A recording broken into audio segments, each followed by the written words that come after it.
ఎంచక్కా ఫ్యామిలీతో కలిసి చూడగలిగే సినిమాలు, హ్యాపీగా కడుపుబ్బా నవ్వించే కామెడీ మూవీస్ చూడాలని ఎవరికుండదు చెప్పండి.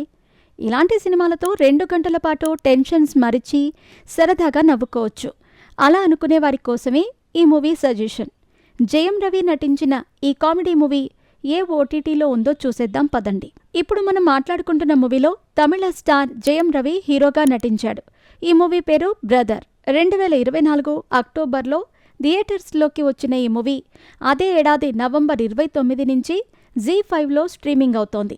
ఈ మూవీకి ఎం రాజేష్ దర్శకత్వం వహించగా ప్రియాంక మోహన్, భూమికా చావ్లా, నటరాజన్ సుబ్రహ్మణ్యం, రావు రమేష్, శరణ్య పొన్వన్నన్, విటివి గణేష్ తదితరులు కీలక పాత్రలు పోషించారు. ఇక కథలోకి వెళితే జయం రవి అంటే కార్తీక్ అనే అబ్బాయి ఒక లా స్టూడెంట్. కానీ చదువు పూర్తి చేయకుండా అత్యుత్సాహం, ఆలోచన లేని పనులతో ఏరీ కోరి ఇబ్బందులను కొని తెచ్చుకుంటూ ఉంటాడు.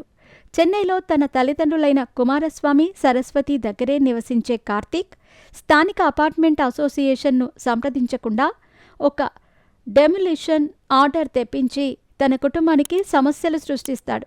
అతను చేసే పరమానందయ్య శిష్యుడి చేష్టలు చూసి విసిగిపోయిన తల్లిదండ్రులు ఊటీలో ఉండే తన అక్క ఆనంది అంటే భూమికా చావ్లా ఇంటికి పంపిస్తారు.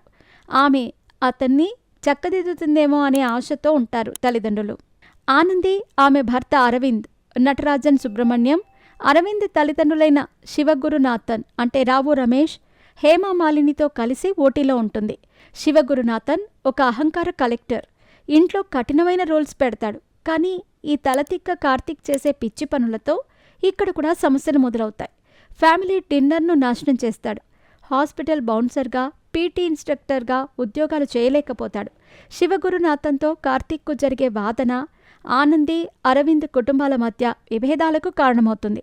ఈ సంఘటన తర్వాత కార్తీక్కు తన తండ్రి చివాట్లు పెడతాడు. అంతేకాదు, కోపంలో అతన్ని దత్తత తీసుకున్నామని చెప్పటం కార్తీక్ మనసును గాయపరుస్తుంది.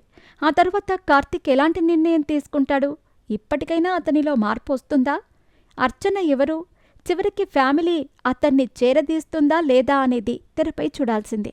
ఇందులో కామెడీతో పాటు భావోద్వేగ అంశాలు కూడా ఉంటాయి. Perfect for family time.